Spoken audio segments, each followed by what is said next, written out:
Assalamualaikum warahmatullahi wabarakatuh.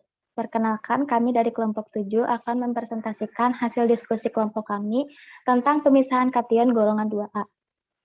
Adapun anggota kelompok kami yaitu ada Muhammad Bevan Fahri, Rizka Cindy, Putri Widya Mukti, dan saya Wulida Uli Azinta. Materi yang pertama akan dijelaskan oleh saya sendiri. Kami berdiskusi tentang pemisahan kation golongan 2A. Adapun kation-kation yang terdapat dalam golongan 2A yaitu Hg2+, Bi3+, Eb2+, Cu2+, Cd2+, As3+, As5+, Sb3+, Sb5+, Sn2+, Sn4+, yang nantinya dibagi lagi menjadi dua golongan.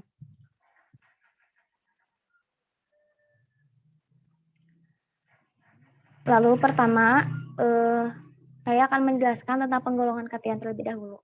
Penggolongan kation terbagi menjadi 5 golongan. Golongan 1, golongan 2, golongan 3, golongan 4, dan golongan 5.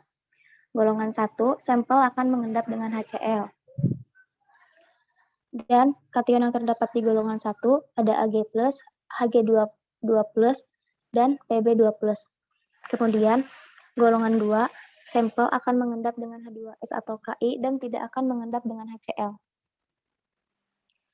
Golongan 2 terbagi menjadi dua golongan, ada golongan 2A dan golongan 2B. Golongan 2A, kationnya terdiri dari kation Hg2+, Pb2+, Cu2+, Cd2+, dan Bi3+.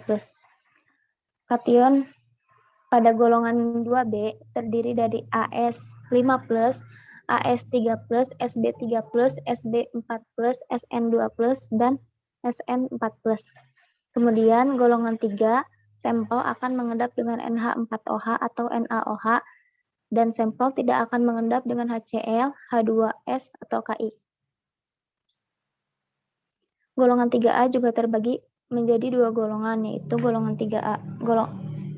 Golongan 3 terbagi menjadi dua golongan, yaitu ada golongan 3A dan golongan 3B. Golongan 3A kationnya terdiri dari Fe2+, Fe3+, Cr3+, dan Al3+. Kemudian, golongan 3B, kationnya terdiri dari Ba2+, Ca2+, dan Sr2+. Yang selanjutnya ada golongan 4. Golongan 4 ini sampel akan mengendap dengan NH4 2CO3 dan tidak akan mengendap dengan HCl, H2S atau Ki, NH4OH atau NaOH. Kation yang ada pada golongan 4 ini terdiri dari CO2+, Ni2+, Zn2+, dan Mn2+. Yang terakhir, golongan 5. Golongan 5 ini merupakan kation sisa uji nyala. Kation yang terdiri pada golongan 4 yaitu K+, Li+, Na+, dan NH4+. Slide yang selanjutnya akan dijelaskan oleh Putri. Kepadanya dipersilahkan. Baik, terima kasih kepada moderator. Untuk selanjutnya, pemisahan kation golongan 2 menjadi golongan 2A dan 2B. Sampel yang diduga mengandung kation golongan 2 hingga 5 ditambahkan dengan pereaksi H2S. Akan terbentuk endapan dan fitrat. Fitrat yang terbentuk diduga mengandung golongan 3 hingga 5 karena tidak mengendap dengan pereaksi H2S. Sedangkan endapan merupakan golongan 2 karena dapat mengendap dengan reaksi H2S. Golongan 2 dibagi lagi menjadi dua subgolongan dengan metode amonium polisulfida atau metode KOH. Akan terbentuk endapan dan fitrat. Untuk endapan merupakan golongan tembaga atau golongan 2A yang terdiri dari Hg2+, Pb2+, Cu2+, Cd2+, dan Bi3+. Sedangkan untuk fitrat termasuk ke dalam golongan aksen atau golongan 2B yang terdiri dari As5+, As3+, Sb3+, Sb4+, Sn2+, dan Sn4+. Untuk endapan atau yang merupakan golongan 2A akan diidentifikasi kembali menggunakan metode H2SO4 atau menggunakan metode NaOH. Untuk prosedur aluminium polisulfida, sulfida yang telah diendapkan dengan NH4Cl dan telah dijenuhkan oleh H2S akan dicuci. Untuk mencegah terjadinya CuS menjadi CuSO4, dipindahkan ke dalam cawan porselen dan ditambahkan amonium polisulfida. Lalu dipanaskan sampai suhu mencapai 50 hingga 60 derajat Celcius sekitar 3-4 menit sambil diaduk. Kemudian disaring. Akan terbentuk residu dan filtrat. Untuk filtrat, diduga mengandung larutan dari garam hijau, yaitu NH4-2SB4-Bi2S3 dan NH4 2 kali SnS3. Untuk filtrat, dijadikan tepat asam dengan menambahkan HCl pekat dan dipanaskan. Maka akan terbentuk endapan kuning atau jingga yang mungkin mengandung AS2S, SB2S5, dan SnS2 yang termasuk ke dalam kation golongan 2B. Lalu untuk residu, diduga mengandung HGS, PBS, Bi2, S3, CuS, dan CDS. Untuk residu, dicuci 1-2 kali dengan larutan NH4 3 kali SNCR, lalu dengan larutan NH4NO 2%, kemudian cairan cucian dibuang dan disaring residunya. Maka termasuk kation dari golongan 2A. Terima kasih, saya kembalikan kepada moderator. Terima kasih kepada Putri Widya Mukti yang telah memaparkan materi. Materi yang selanjutnya akan dijelaskan oleh Rizka Cindy. Kepada Rizka Cindy dipersilahkan. Baik, terima kasih kepada moderator yang telah mempersilahkan saya untuk menjelaskan mengenai metode kalium hidroksida. Nah, sebelumnya telah dijelaskan pemisahan kation golongan 2 menjadi golongan 2A dan 2B itu menggunakan metode aluminium polisulfida. Nah, pada metode yang kedua ini ada metode kalium hidroksida. Pada metode kalium hidroksida ini, pertama-tama mengandung endapan dari golongan 2A atau 2B tersebut. Nah, sulfida yang diendapkan itu dicuci dengan larutan NH4O yang telah dijenuhi oleh aliran gas H2S. Selanjutnya dipindahkan ke sebuah cawan porselen, kemudian ditambahkan kalium hidroksida dan dididihkan sambil diaduk. Kemudian selama 2-3 menit ditambahkan air yang telah dijenuhi oleh gas H2S yang telah dibuat, kemudian diaduk kembali dan disaring. Nah, residu tadi yang dihasilkan dicuci dengan sedikit air, kemudian dicucinya itu bersama filtratnya. Nah, adapun hasilnya tadi menghasilkan sebuah filtrat dan residu. Residunya sendiri mungkin mengandung raksa sulfida, plumbum sulfida, bismut sulfida, kemudian kuprum sulfida, vanadium sulfida. Nah, maka kation-kation tersebut termasuk dari golongan kation 2A. Selanjutnya, adapun filtratnya itu mungkin mengandung garam-garam hasil reaksi antara arsen dengan oksigen atau oksida dengan arsen dengan sulfida. Adapun senyawa-senyawanya yang dihasilkan tadi tercantum pada tabel filtrat di sebelah kanan yang tersedia pada slide. Selanjutnya, caranya dipindahkan ke sebuah Erlenmeyer, kemudian ditambahkan raksa pekat dan diaduk hingga campuran bersifat asam. Nah, untuk menentukan bagaimana reaksi tersebut sudah bersifat asam atau belum, dites dengan sebuah kertas lakmus. Nah, jika sudah bersifat asam, dialirkan dengan gas H2S selama 2 menit, kemudian pembentukan endapan tersebut itu menunjukkan kemungkinan adanya dari kation raksa AS, SB, atau SN. Nah, endapannya kemudian disaring dan dicuci dengan air atau aqueous. Maka endapan-endapan tersebut termasuk pada kation golongan 2B. Selanjutnya saya kembalikan kepada moderator. Terima kasih kepada Rizka Cindy yang telah memaparkan materi. Materi yang selanjutnya, pemisahan kation golongan 2A dengan metode H2SO4 akan dijelaskan oleh Muhammad Devan Fahri. Kepadanya dipersilahkan. Terima kasih moderator sudah mempersilahkan saya. Untuk materi yang akan saya bawakan di sini adalah pemisahan kation ya golongan 2A dengan metode asam sulfat. Jadi sebetulnya ini ada dua metode, dan nanti yang metode yang selanjutnya itu ada metode amonium hidroksida yang akan dijelaskan oleh Cindy ya. Oke, untuk yang kita ketahui bahwa tadi itu untuk golongan kation golongan 2A itu terdiri dari kation Hg, Pb, Bi, Cu, Cd ya. Di mana untuk metode asam sulfat ini dapat kita ketahui nanti endapan-endapan yang mungkin mengandung pada masing-masing kation itu dia sudah terikat dalam sulfur ya. Karena apa? Karena itu tadi kan sudah dijenuhi oleh yang namanya gas ya, gas sulfida gitu. Dan kemudian nanti akan direaksikan dengan beberapa mili dari asam nitrat, larutan asam nitrat encer. Kemudian itu akan dididihkan, setelah dididihkan itu didinginkan perlahan-lahan ya sambil diaduk gitu kan sampai 2 atau 3 menitan.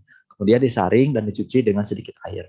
Nah, nanti akan terbentuk suatu endapan dan juga akan terbentuk suatu filtratnya gitu. Nah, untuk endapannya itu sendiri itu adalah endapan dari HGS ya, di mana endapan itu berwarna putih yang kemudian untuk menguji kemurniannya dapat dilakukan dengan melarutkannya dalam suatu campuran larutan natrium hipoklorit dengan sekian molar dan juga ditambahkan dengan asam beberapa tetes ya, asam encer ya. Kemudian untuk untuk mengusir yang namanya kelebihan dari asam itu juga bisa kita tambahkan untuk dengan OH encer gitu.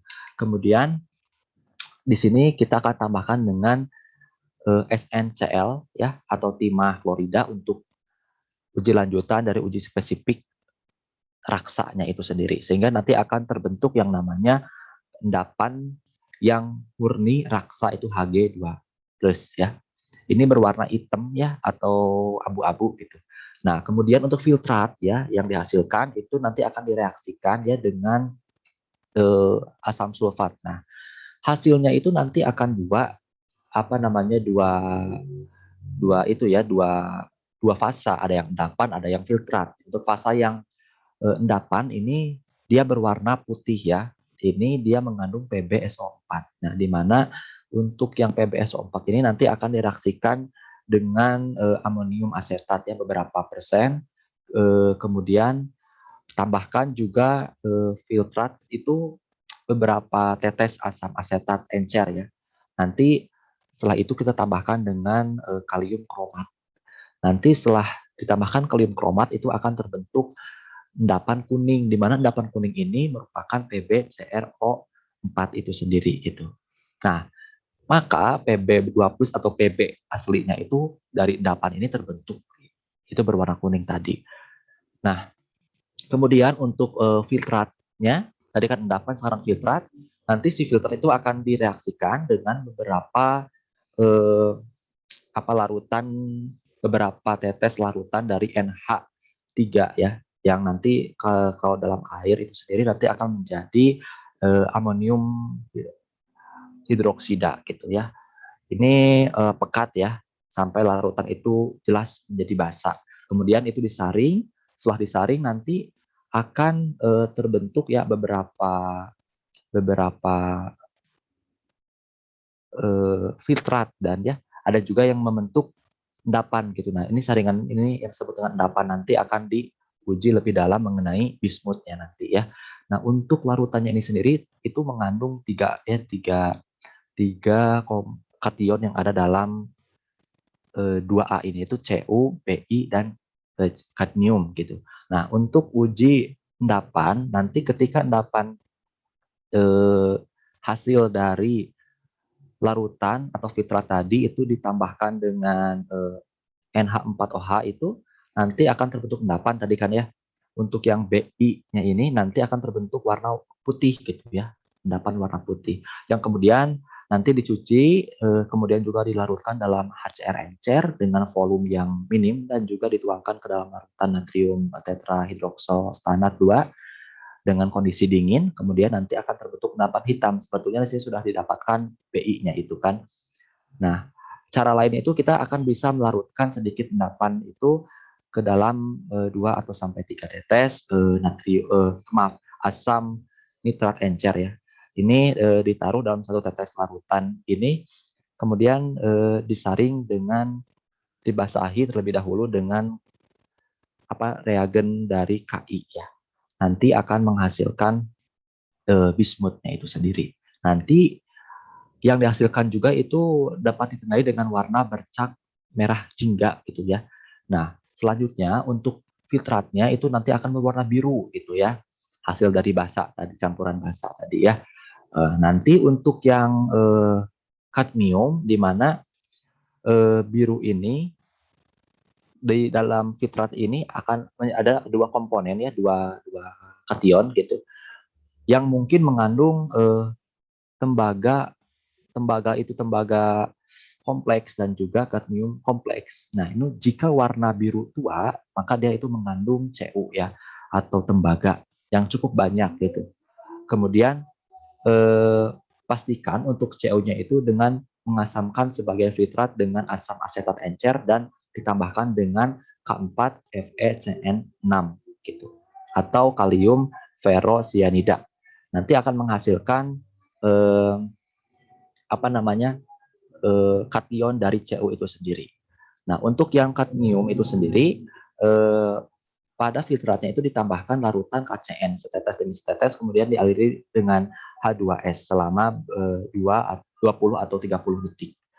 Kemudian akan terbentuk yang namanya endapan kuning, yang kadang-kadang endapan itu tidak berwarna, ya, tetapi kebanyakan juga berwarna. Gitu. Nah, nanti ini juga dapat kita untuk mengusir sulfurnya itu, kita bisa tambahkan dengan HCl gitu. Nah, nanti akan menghasilkan CD yang murni. Ya, itu berupa warnanya itu lebih detailnya seperti bercak merah jambu gitu ya. Bisa dilanjutkan oleh moderator. Oke, di sini kita akan bahas ya. Nah, ini untuk nomor 1 ini merupakan reaksi identifikasi kation golongan 2A metode asam sulfat ya. Untuk yang pertama, ini nomor 1 ini dapat diketahui bahwa HGS itu tidak larut dalam HNO3 encer, sedangkan untuk PBS ini dan juga BIS, kemudian untuk CUS dan CDS itu semua melarut ya. Untuk yang kedua, reaksi yang kedua ini di mana HGS ini melarut dalam campuran NaOCl atau HCl dengan membentuk HgCl2 yang tak terdisosiasi. Nah, di mana nanti reaksi ini yang HGS mengendap gitu kan ya. Kemudian akan menghasilkan HgCl2. Nah, cara lainnya ini adalah dengan endapan itu dapat dilarutkan dalam air raja gitu. Nah, identifikasi dari merkurium dengan timah 2 klorida ini didasarkan atas reduksi mula-mula menjadi putih ya, menjadi kolomel putih. Nah, lalu itu tahap selanjutnya itu menjadi merkurium abu-abu. Nah, nanti akan direaksikan dengan timah gitu. Akan menghasilkan raksa atau merkurium yang murni.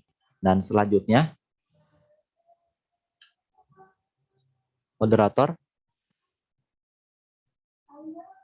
Oke, ini yang ketiga, reaksi yang ketiga ini di mana filtrat dari pengolahan dengan asam asam nitrat itu mengandung nitrat dari Pb, Bi, Cu dan Cd di mana H2SO4 ini encer ya.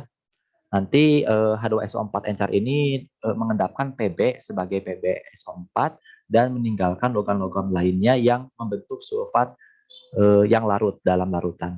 Nah, ini reaksinya sehingga PbSO4 yang dihasilkan. Kemudian tujuan menguapkan dengan H2SO4 ini sampai uap putih muncul adalah untuk menghilangkan HCl dan dan HNO3 gitu ya, yang mempunyai efek melarutkan sedikit terhadap PbSO4. PbSO4 yang larut dalam amonium asetat ini membentuk kompleks tetra asetat oplumbat 2 gitu ya. Nah, nanti akan menghasilkan warna yang warna kuning ya untuk PbCrO4-nya.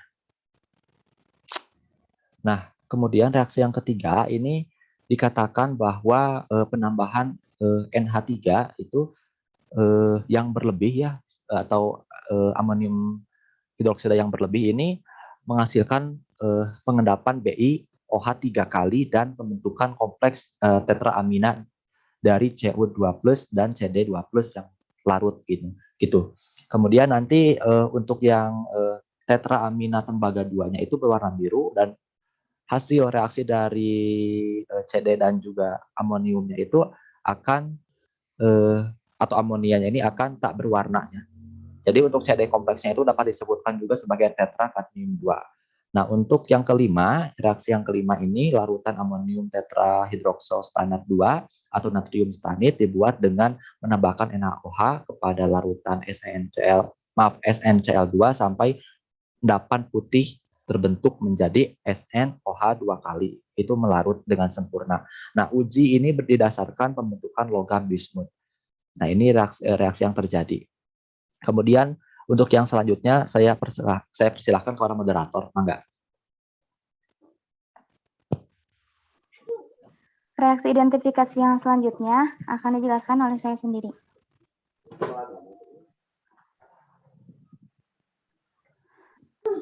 Asam asetat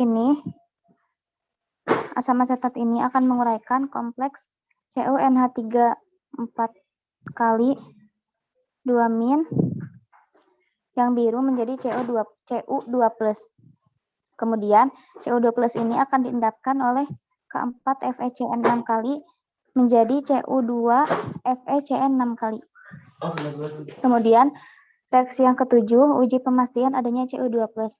Prosedurnya yaitu menjadikan asam suatu bagian dengan asam sulfat, kemudian ditambahkan 1 tetes larutan kepada beberapa tetes larutan zinc sulfat, dan memasukkan sedikit reagen amonium tetratiosianatomer kurat 2. Endapan lembayung ini memastikan adanya Cu2+.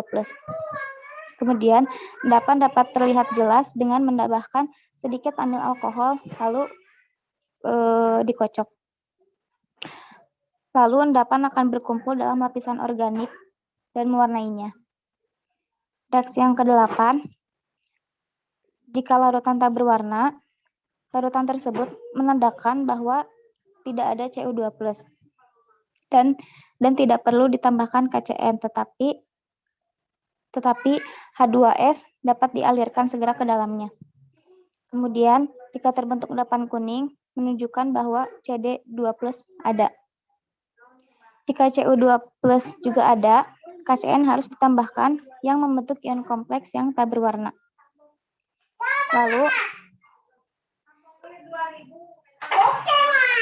Lalu tembaga adalah univalen dalam kompleks ini, itu sianogen yang terbentuk. Sebagian bereaksi membentuk ion sianat dan sianida. Kompleks tetrasianokuprat 1 ini stabil sehingga H2S tidak akan menghasilkan endapan. Dari kompleks tetrasianokadmiat 2 yang berwarna kuning, CDS diendapkan dengan H2S.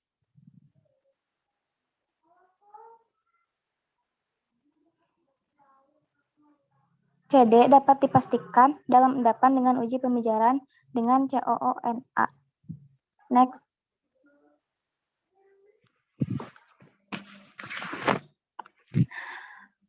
Materi yang selanjutnya akan dijelaskan oleh Rizka Cindy. Kepadanya dipersilahkan. Baik, terima kasih kepada moderator yang telah mempersilahkan saya untuk melanjutkan materi sebelumnya, yaitu pemisahan kation golongan 2A. Nah, ini sebelumnya sudah dijelaskan menggunakan metode asam sulfat, kemudian sekarang menggunakan metode yang kedua, yaitu metode natrium hidroksida. Nah, untuk metodenya sendiri sama, cuman ada yang berbeda. Untuk dari step pertamanya itu sama-sama diencerkan terlebih dahulu dengan asam nitrat. Kemudian terbentuk endapan berwarna putih yang mengandung raksasulfida. Nah, raksasulfida tersebut ditambahkan dengan reaksi kali natrium hipoklorit, kemudian ditambahkan beberapa tetes asam klorida, dan dilakukan uji spesifik untuk menghasilkan kation raksai murni. Ditambahkan dengan larutan SnCl dan menghasilkan kation dengan endapan berwarna hitam, yaitu kation Hg2+. Nah, pada filtratnya tadi itu ditambahkan dengan larutan amonium. Nah, saat ditambahkan dengan larutan amonium ini menghasilkan sebuah endapan dan sebuah filtrat. Nah, pada endapannya ini yang membedakan dengan metode sebelumnya, metode 2SO4, pada endapan yang saat ini ditambahkan dengan natrium hidroksida. Nah, setelah ditambahkan beberapa tetes natrium hidroksida akan menghasilkan sebuah endapan berwarna putih dan sebuah filtrat. Pada filtratnya itu menghasilkan filtrat PbOH2 atau plumbum hidroksida. Nah, setelah itu untuk memastikan apakah dia benar-benar plumbum, ditambahkan dengan larutan asam asetat dan beberapa tetes kalium dikromat. Dan ujungnya akan menghasilkan sebuah endapan berwarna kuning. Maka kation tersebut mengandung kation Pb2+.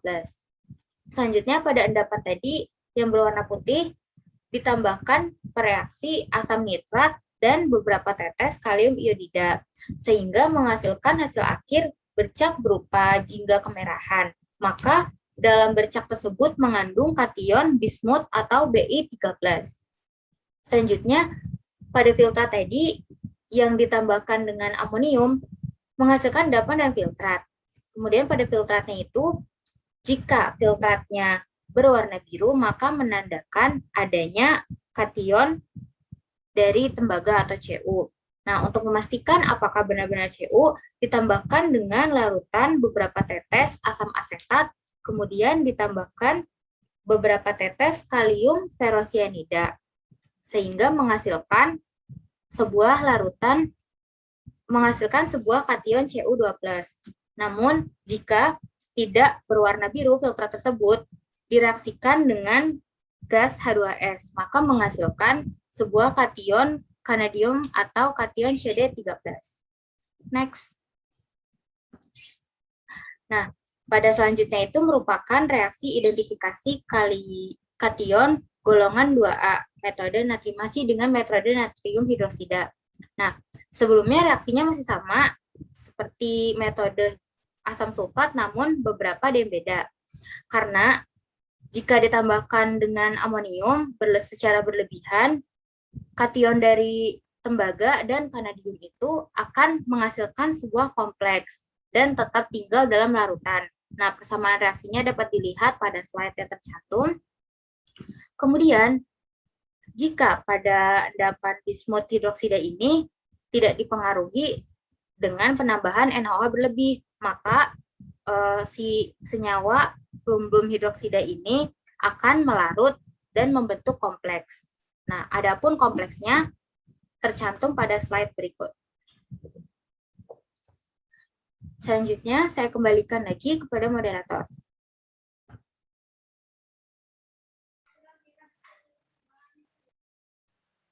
Alhamdulillah, semua materi telah dipaparkan oleh kelompok 7.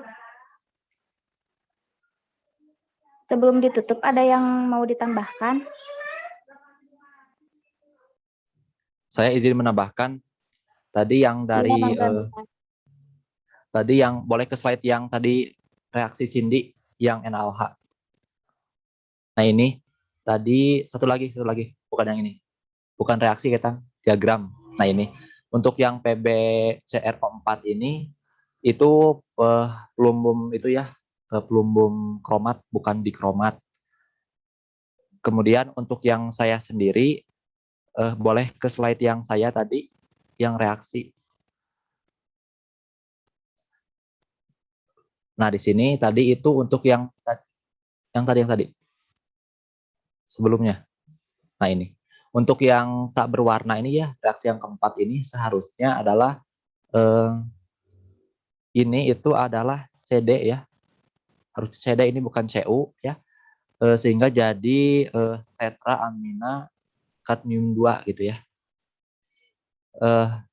Terus mungkin untuk yang itu, untuk yang golongan tadi yang ulida, itu tadi ulida yang pertama yang pemisahan golongannya. Terus yang bagana ini.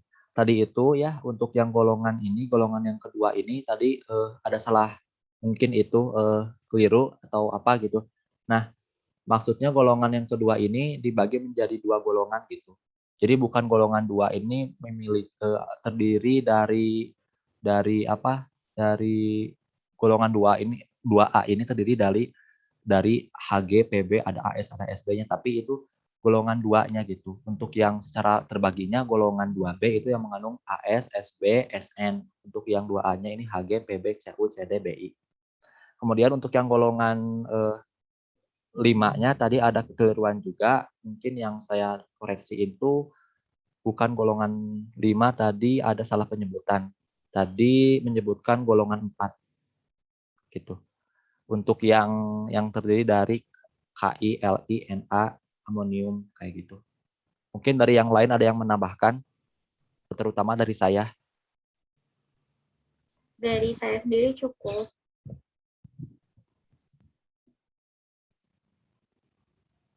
Dari yang lain, mungkin dari Putri Yang lain atau ada yang mau Brida. ditambahkan? Kalau dari saya cukup. Dari saya juga cukup. Baik, saya serahkan saja ke moderator selanjutnya. Terima kasih Bevan yang telah menambahkan dan mengkoreksi. Mungkin sekian dari kelompok kami. Kurang lebihnya kami mohon maaf. Wassalamualaikum warahmatullahi wabarakatuh. Waalaikumsalam warahmatullahi wabarakatuh.